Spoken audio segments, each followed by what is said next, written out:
et bienvenue dans cette vidéo. Ça fait longtemps que je suis pas venue ici, je suis très contente de te retrouver pour de nouveau prolonger ce format YouTube avec des vidéos sur le couple et la relation amoureuse.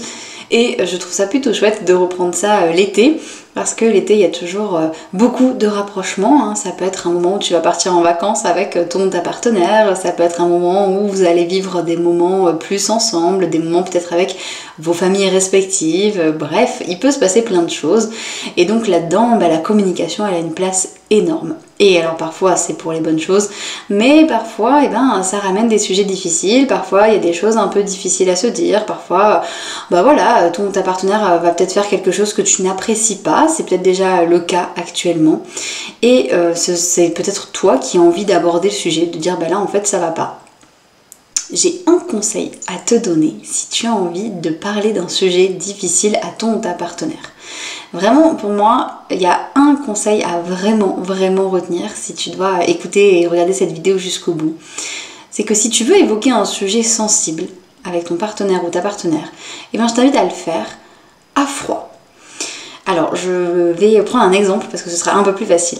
On va prendre comme exemple que vous avez prévu de manger au resto, de vous faire une petite soirée sympa, et ta partenaire t'a dit c'est bon, je m'en occupe, j'appelle, je réserve. Donc toi tu te dis yes, trop bien, j'ai rien à faire, tu fais ta petite semaine, et vous arrivez un jour avant le resto, tu demandes à ta partenaire est-ce que t'as réservé, et là, oups, j'ai oublié. Voilà. Alors ça peut, ça c'est un sujet un peu basique, hein, et on va imaginer que ça te met dans un état d'agacement vraiment, t'es relou, t'aurais pu y penser, est-ce que tu vois un peu la petite base de la dispute qui peut se mettre un peu en branle tout de suite, hein, je savais que je pouvais pas te faire confiance, etc. Moi ce que je t'invite à faire dans ce moment-là, même si c'est super dur, mais c'est vraiment, je sais que ça brûle à ce moment-là d'intervenir et de balancer tout ça pour soulager un peu son agacement, sa frustration, sa colère. Laisse passer un peu de temps.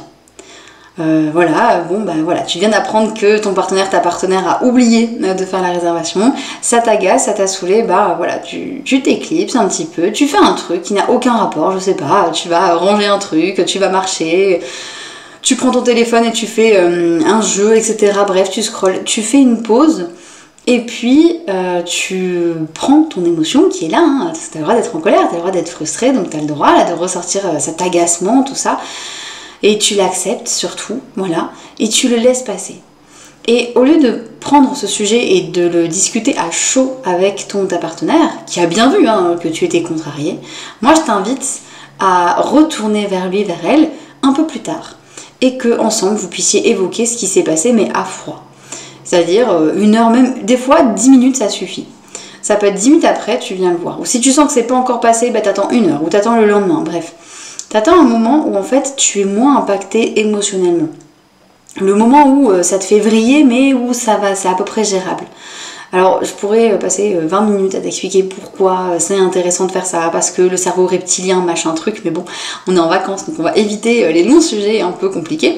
Mais en gros, l'idée d'attendre en fait et de pas avoir une réaction à chaud tout de suite, c'est de laisser un peu retomber. Ça veut pas dire que on prend à la légère ce qui vient de se passer, ça veut juste dire qu'on va le faire différemment. On va en parler en étant plus calme, parce que dans tous les cas, si tu t'énerves et si tu m'envoies bouler, en fait, ça va pas faire avancer la chose, vous allez vous faire la tronche après, et du coup, il faudra forcément en reparler un moment, mais ce sera tendu. Donc là, l'idée, c'est que toi, tu laisses un peu passer la grosse émotion qui est là, et ensuite, tu vas aller voir ta partenaire, et là, vous parlez de ce qui s'est passé, et là, toi, tu expliques pourquoi ça t'a agacé, et que tu aurais quand même aimé qu'il fasse, ou qu'elle fasse cet effort-là de réserver comme elle s'était engagée à le faire. Et de voir quelle solution on a, est-ce que comment on fait, comment on s'organise, etc. Donc ça ce serait le sujet d'une autre vidéo, mais je reste vraiment sur cette base, de vraiment prendre le temps et de ne pas réagir à chaud et d'attendre un peu. Ça c'est un peu comme un plat en fait, finalement, quand tu sers un plat que tu as cuisiné, etc. Le plat il est brûlant, tu vas pas le goûter tout de suite, sinon tu vas te brûler, tu vas attendre un petit peu et tu vas le goûter et ce sera plus simple et plus sympa. Et là c'est un peu la même chose, c'est tendu, c'est chaud entre vous, tu attends un petit peu et quand ça commence un peu à s'apaiser, là tu y vas. Et je te raconte ça parce que moi c'est quelque chose que j'ai vécu pas plus tard qu'il y a quelques jours, c'est ça qui m'a donné l'idée de cette vidéo, puisque je fais toujours des vidéos en fonction de ce que je vis dans mon couple en général. Et c'est quelque chose donc, qui m'est arrivé sur un autre sujet, où j'ai senti que vraiment j'avais des choses à dire à mon partenaire, mais que là, si je le faisais tout de suite, ça allait être complètement décousu, ça allait être compliqué. Du coup, j'ai tout sorti à ma meilleure amie, hein, voilà, vu que du coup, je peux tout lui dire, bah voilà, je lui ai un peu tout balancé ce que j'avais sur le cœur. Je me suis sentie mieux après, et le lendemain, on a pu avoir une discussion tranquille, on était en train de marcher, et ça a été beaucoup plus posé, beaucoup plus relax, et du coup, ça s'est très bien fini. Et ton ou ta partenaire sera beaucoup plus ouverte si tu vas vers elle, et si tu lui expliques ce qui s'est passé de manière posée et calme, que si tu lui hurles dessus. Si on hurle sur quelqu'un, même si la personne est en tort, bah, elle va se braquer.